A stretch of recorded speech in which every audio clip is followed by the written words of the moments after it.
chers compatriotes d'ici et de la diaspora, depuis 2012, je sacrifie devant vous au rituel du message à la nation pour vous présenter mes vœux à l'occasion du Nouvel An. Ce soir, je vous ferai en même temps mes adieux, puisque c'est le dernier message solennel de fin d'année que je vous adresse. En communion avec vous, mes pensées vont d'abord vers nos regrettés disparus. Je prie pour qu'ils reposent en paix et souhaite prompt rétablissement à nos malades.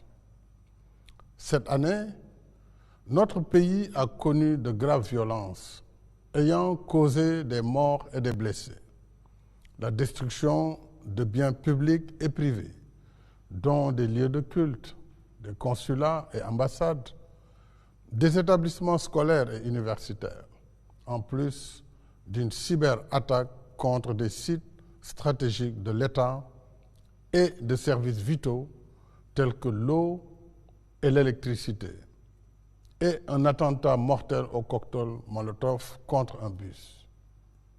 Mais l'État a tenu bon. La justice suit son cours et nous gardons le cap dans l'œuvre de construction nationale et de développement économique et social.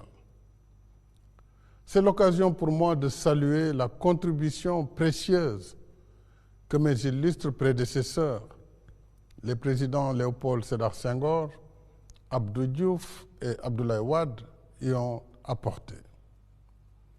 Bâtissant sur leur legs, j'ai engagé avec vous la transformation structurelle de notre pays pour accélérer notre marche vers le Sénégal émergent. Nos progrès sont réels et visibles à travers tout le pays. Les faits et chiffres parlent d'eux-mêmes. Le gouvernement publiera prochainement le bilan de nos réalisations. À titre illustratif, notre taux de croissance, qui était régulièrement au-dessus de 6% avant la pandémie de Covid-19, est projeté à 9,20% avec l'exploitation prochaine des ressources gazières et pétrolières. Notre budget national est passé de 2344 milliards de francs CFA en 2012 à 7003 milliards pour 2024, ce qui nous a permis d'investir dans tous les secteurs productifs pour dessiner progressivement le visage du Sénégal émergent. Nous sommes sur le chemin de l'émergence, avec la densification de nos infrastructures routières et autoroutières et la modernisation de notre système de transport urbain et interurbain. En 2012, notre linéaire routier était de 1500 km contre 2900 en 2023. De 32 km d'autoroute, nous en sommes à 189 et bientôt 500 km à la fin des chantiers Mbour-Fatick-Kaolack et Dakar-Tivaouane-Saint-Louis.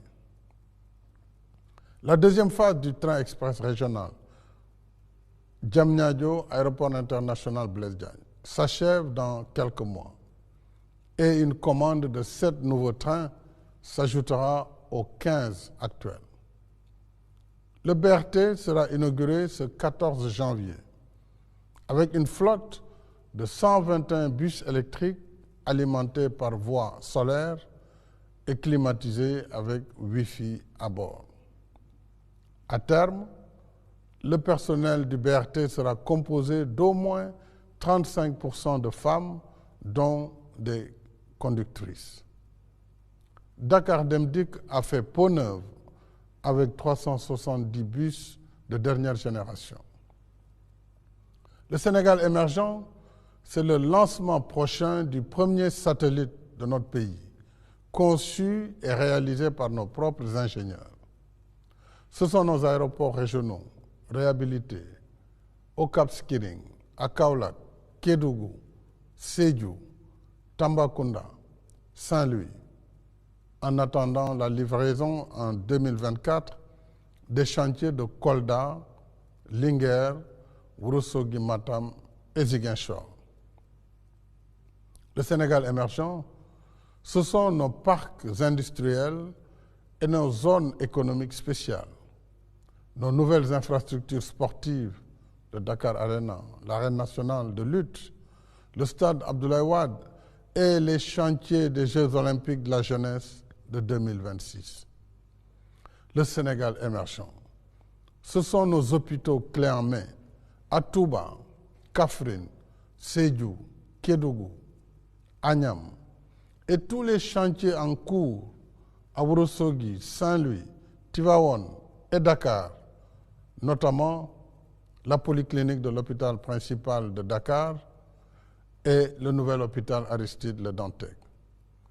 Ce sont les performances remarquables de notre corps médical qui a réalisé pour la première fois cette année une séparation de bébés siamois, des transplantations rénales et un traitement endovasculaire.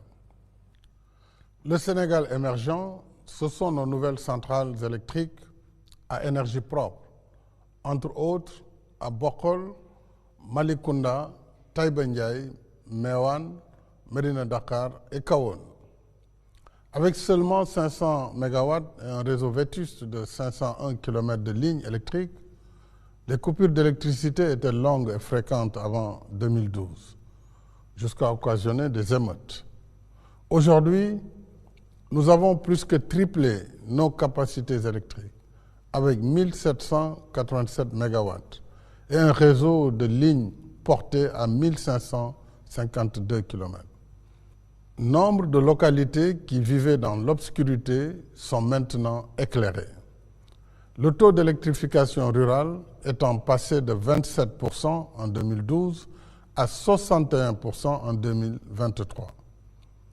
Avec l'exploitation prochaine de nos ressources gazières et pétrolières, nous réaliserons à l'horizon 2025 l'accès universel à l'électricité à des coûts plus abordables. Dans le secteur vital de l'eau, nous avons multiplié les forages en milieu rural avec la première phase du PUDC et construit une troisième usine à Keur-Momar-Sarr. Notre taux d'accès à l'eau potable est passé à 98% en milieu urbain et périurbain et à 96% en milieu rural.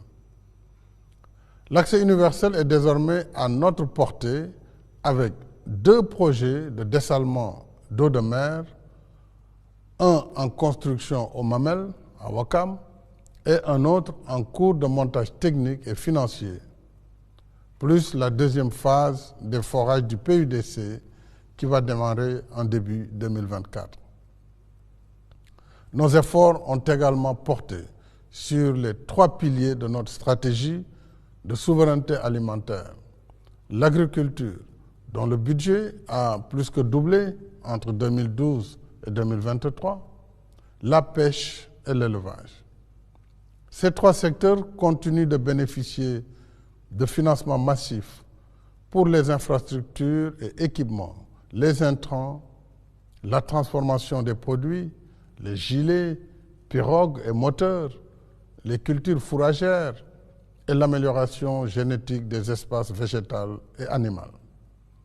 Il en est de même pour la culture et l'artisanat, où s'exprime le talent et le génie créateur de notre peuple.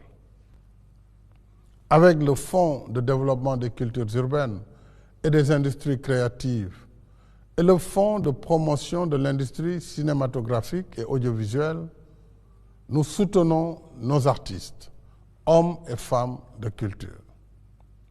En outre, je lancerai prochainement le chantier du mémorial de Gorée. Et en faveur de nos artisans, nous avons créé de nouveaux villages artisanaux à Bambey, Fatick, Kaffrine, Kébémer, Linguère et Tivaouane. Les chantiers de Kédougou, Matam et Vélingara étant en cours de finition. S'y ajoute la zone d'activité des mécaniciens et professionnels de l'automobile, avec 488 ateliers établis sur 60 hectares. Nos mécaniciens et autres professionnels de l'automobile y trouvent un cadre de travail moderne et organisé, générant plus de 5000 emplois qui pourraient être dupliqués dans les autres régions. Mes chers compatriotes, dans notre quête du mieux-être, j'ai constamment à l'esprit le souci d'équité territoriale et de justice sociale pour que personne ne soit laissé en rade. Tous nos terroirs sont d'égale dignité et chacun de nous mérite une vie décente. C'est cela le Sénégal de tous, le Sénégal pour tous. Je pense au Sénégal qui se réveille tôt, travaille dur et se couche tard. Je pense au Sénégal des mains laborieuses qui vit à la sueur de son front. Je pense au Sénégal des petits revenus et des familles démunies. Voilà pourquoi j'ai mis en place des instruments d'équité territoriale et d'inclusion sociale, comme le programme d'urgence de développement communautaire, le programme de modernisation des axes et territoires frontaliers, le programme de modernisation des villes, le programme Xëyu Ndaw ñi, la délégation à l'entrepreneuriat rapide des femmes et des jeunes, le 3FPT, les domaines agricoles communautaires, la couverture sanitaire universelle et les bourses de sécurité familiale, dont l'allocation est passée de 25 000 à 35 000 francs CFA. Je suis heureux d'annoncer que j'ai renouvelé pour 3 ans le programme Xëyu Ndaw ñi portant sur 82 000 emplois jeunes pour un montant de 450 milliards. Grâce à tous ces instruments actifs sur l'étendue du territoire national, nous avons amélioré le cadre de vie de nos villes, construit et réhabilité des lieux de culte, créé des emplois et autres activités génératrices de revenus. Nous avons financé des milliers d'emplois de jeunes et femmes porteurs de projets, dont 250 000 attributaires de prêts de la DER/FJ. Nous avons permis à des millions de bénéficiaires d'accéder à des services sociaux de base, y compris la couverture maladie, dont le taux est passé de 20% en 2013 à 53,20% en 2023. De Thiéyène à Bagaya, de Fissel à Saré-Liou, de Diallokounda à Wali-Diala, entre autres centaines de localités, nous avons désenclavé des pans entiers du territoire national, apporté de l'eau et de l'électricité, équipé des structures de santé et octroyé des matériels pour l'allègement des travaux des femmes. En même temps, l'État continue de soutenir les ménages et les travailleurs. En plus de la hausse générale des salaires dans la fonction publique, nous soutenons les prix des denrées de première nécessité, du transport, de l'eau et de l'énergie, dont la subvention à elle seule s'élève cette année à plus de 600 milliards de francs CFA. Mes chers compatriotes, alors que la science et la technologie dessinent les nouvelles frontières entre les nations, l'éducation et la formation, qui occupent le premier poste budgétaire de notre pays, restent une priorité élevée des politiques publiques. Du primaire au secondaire, nous avons considérablement élargi la carte scolaire, recruté 40 000 enseignants et porté les salaires à un niveau sans précédent.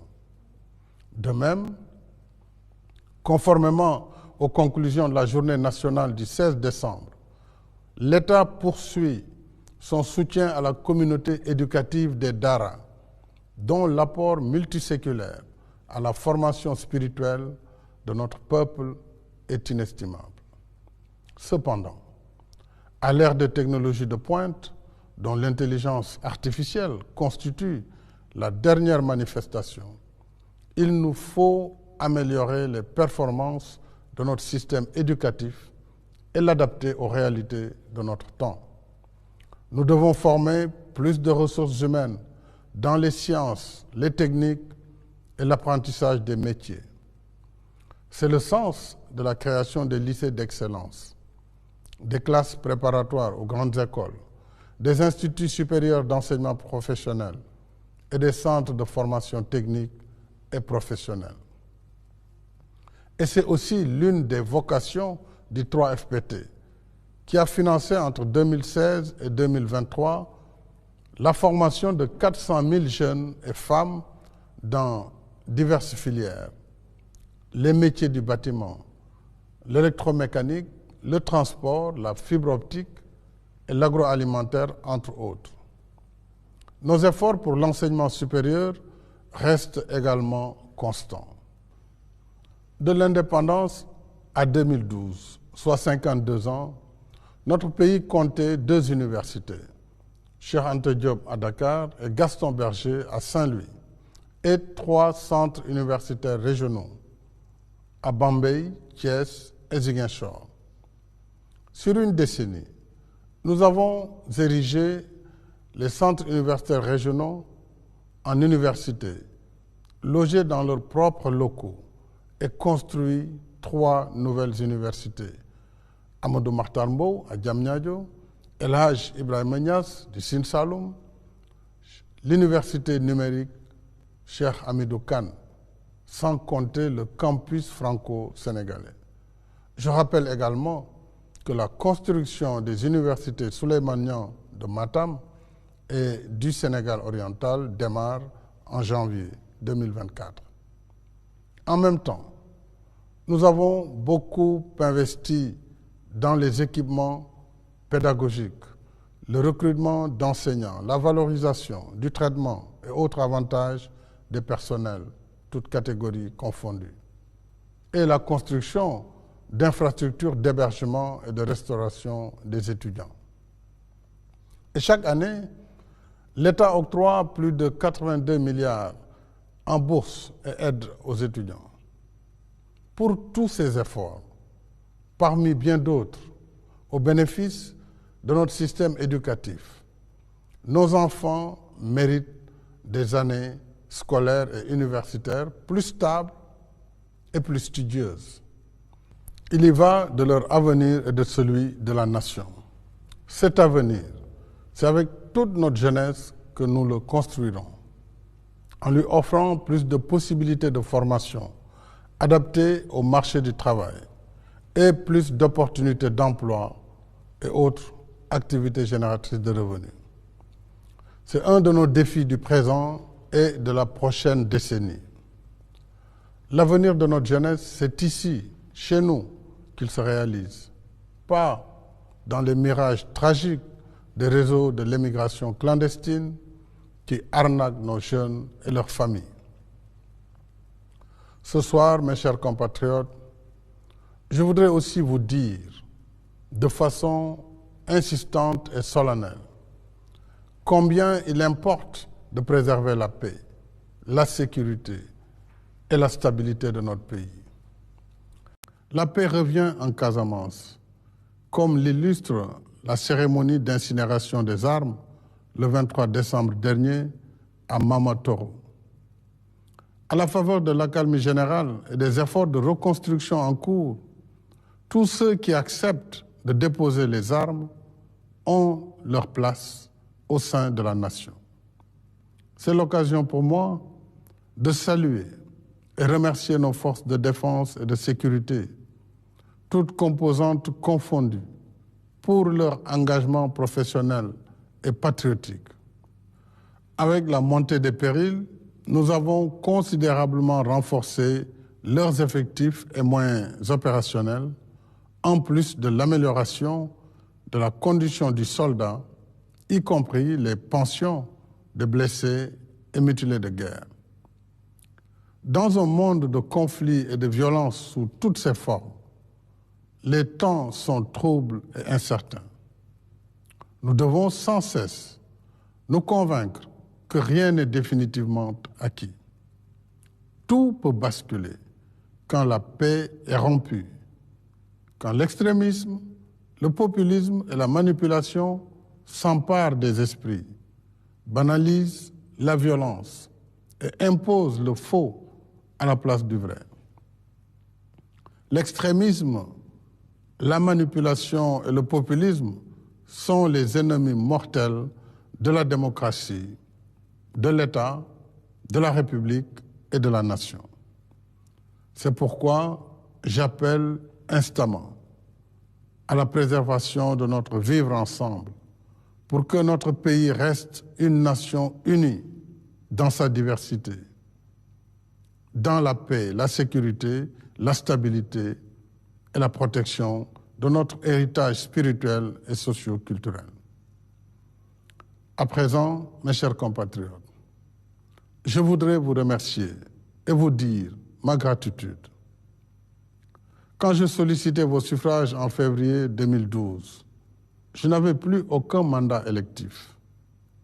Par 2 fois, et à une majorité confortable, vous m'avez investi de votre confiance. C'est un honneur suprême en démocratie.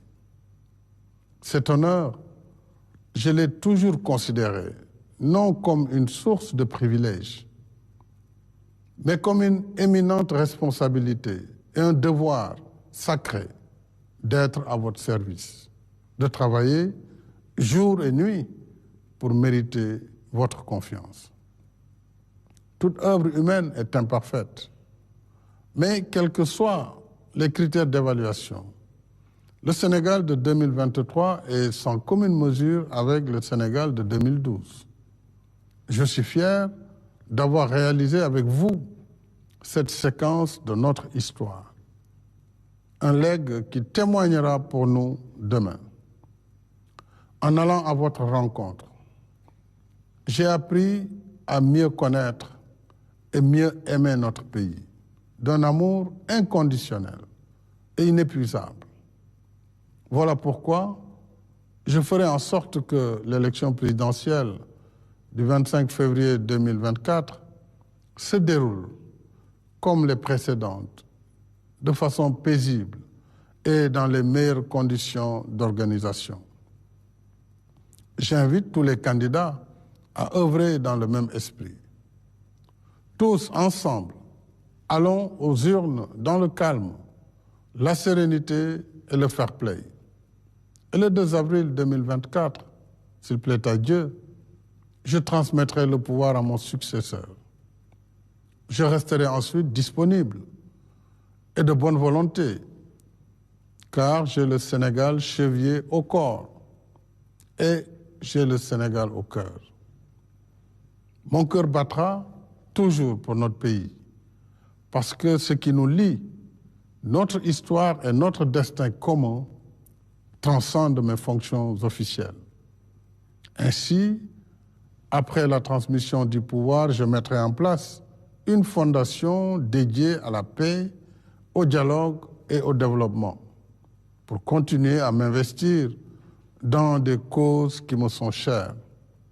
La coexistence pacifique des peuples, le dialogue des cultures et des civilisations, le développement durable et inclusif, la justice climatique, le financement de la santé, en particulier la santé maternelle et infantile, le soutien à la jeunesse, le développement des infrastructures en Afrique et la réforme de la gouvernance mondiale qui a mobilisé avec succès notre diplomatie lors de mon mandat à la tête de l'Union africaine. D'ici là, mes chers compatriotes, continuons notre marche commune, main dans la main, pour un Sénégal uni et prospère, dans la paix, la sécurité et la stabilité. Je vous dis merci du fond du cœur de m'avoir honoré de votre confiance pour servir notre pays. Je vous renouvelle mes sentiments de profonde affection À toutes et à tous, j'adresse mes vœux ardents de paix, de bonne santé, de bien-être et de réussite. Que Dieu veille sur notre cher Sénégal. Bonsoir et déwénati.